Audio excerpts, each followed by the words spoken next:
Bakit ka nandito? Hoy, kasal pa rin tayo.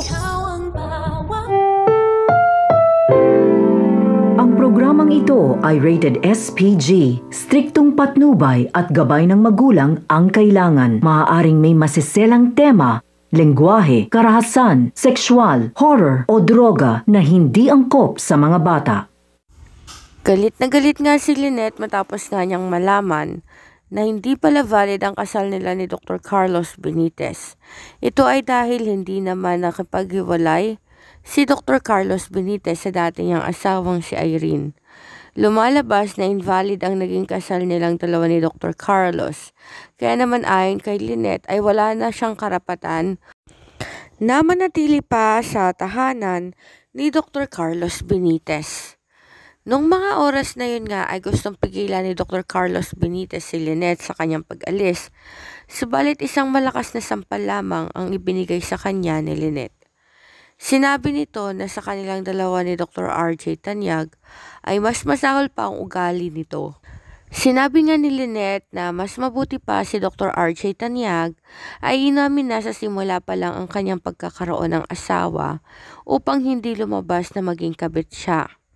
Ngunit itong si Dr. Carlos Benitez ay nagawa pa nga mameke ng Senomar para palabasing single siya at makapagpakasal kay Lynette. Masakit para kay Lynette ng mga oras na yon ang ginawa ni Dr. Carlos Benitez dahil lumalabas na isa siyang masamang babae at pumapatol siya sa may asawa. Nilayasan nga ni Lynette at Annalyn si Dr. Carlos Benitez at hahabulin sana sila ng doktor, subalit sinabi na nga ni Annalyn na wag na siyang humabol pa at tigilan niya na ang nanay nito. Nanatili naman si Irene sa bahay ni Dr. Carlos Benitez at hindi niya naman magawang palayasin ito dahil lumalabas na conjugal property ang pag-aari ni Dr. Carlos Benitez dahil kasal nga sila. Ayon kay Carlos ay dapat hindi na ito nagpakita pa sa kanya dahil masaya na ang buhay niya. Subalit ayon kay Irene ay hindi niya ito matatakasan.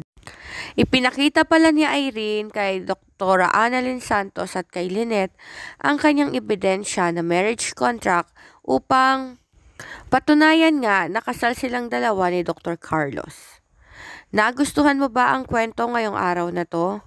Kung mahilig ka sa abot kamay at nag-aabang ng mga susunod, huwag mo namang kalimutang i-comment ang iyong reaksyon at i-comment na rin kung taga saan ka para alam ko kung saan nakarating ang video na to. God bless!